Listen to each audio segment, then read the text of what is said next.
willkommen zur nächsten Folge unserer kleinen Serie Kölscher Lädche, eurer Lebenshilfe über die 3 bis Mittwoch, in der wir uns ja die Aufgabe gemacht haben, ein kleines Denkmal zu setzen, denen die in Läden vorkommen zu Köln oder halt auch Kölsche Musik gemacht haben.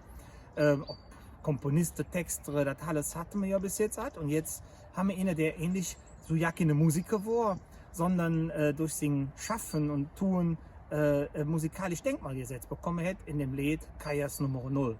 Ihr wisst bestimmt jetzt, wer ich meine. Ich bin ja im Graf vom Lehrer Welsch. Der hätte tatsächlich Jove und der wurde 1848 in Arnsdorf geboren. Und 1911 hat er dann sein Studium fertig als Lehrer und ist dann eingesetzt worden in Kalk und wurde entsetzt von der Zustände, die zu Jorf in der Arbeiterschaft. Und er hat schnell für sich kapiert, dass die Bildung das einzige Mittel ist oder der Schlüssel ist für die Bands, dass sie besser Leben haben werden.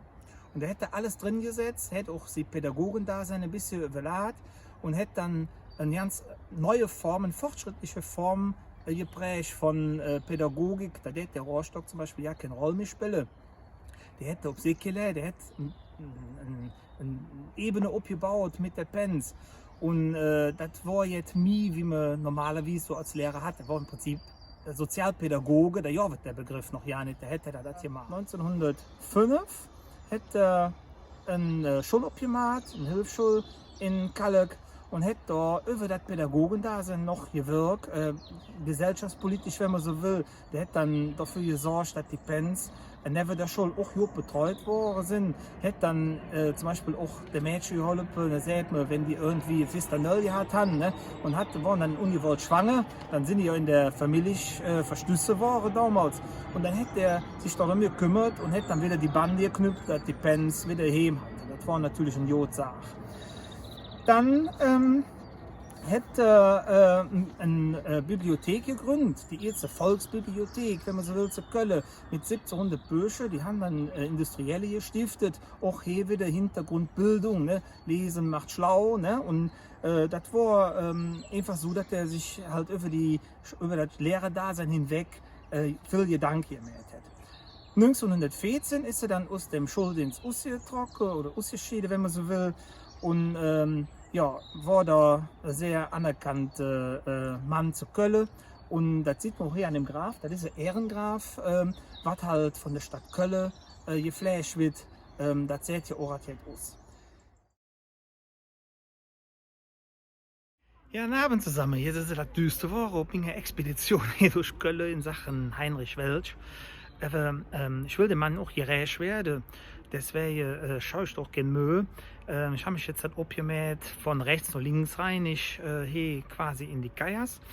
Und der Mann ist ja sehr beliebt gewesen, deswegen haben die auch einiges an Preise hier in Köln, die über den Mann quasi berichten. Unter anderem ein Preis, der genauso hieß wie er selbst, der Heinrich-Welsch-Preis. Das ist ein Preis, der verliehen wird an Lück und Institutionen, die sich um die kölsche Sprache verdient gemacht haben. Und 2008 hat das der Ludwig Sebus gewonnen. Und der hat im Prinzip auf den Punkt gebracht, der hat gefragt, ne, warum er den Preis annimmt und was er so denkt, dass das Vermächtnis von dem Welsch doch für mich ist als die 3x0, die man in dem Lied singt, sondern dass der sich um die Menschen verdient gemacht und die kölsche Ziel ausgelebt hat und jede quasi gleich Sinn hat und sich um jede gleiche kümmert hat. Das ist ja, denke ich mal, so ein urkölsch Motto und deswegen ist das auch so Kölsch Original. Ne? Das Lied, das stammt von der Lachduve von 1938, 39 aus der Session, da ist das geschrieben worden. Und die Kajas, wo ich jetzt stand, ich sehe das schon, da ist sie, ne? Vielleicht könnt ihr das lesen. Die Kajas, da hat der Welsch nie gearbeitet.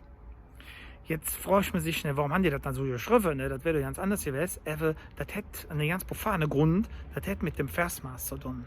Weil der will normalerweise, ich lese das ab, in der Hollwegstraße. Ne? Und der Hollwegstraße, das passt nicht so richtig in Versmaß. Da hat man sich so ein bisschen in der abgebrochen.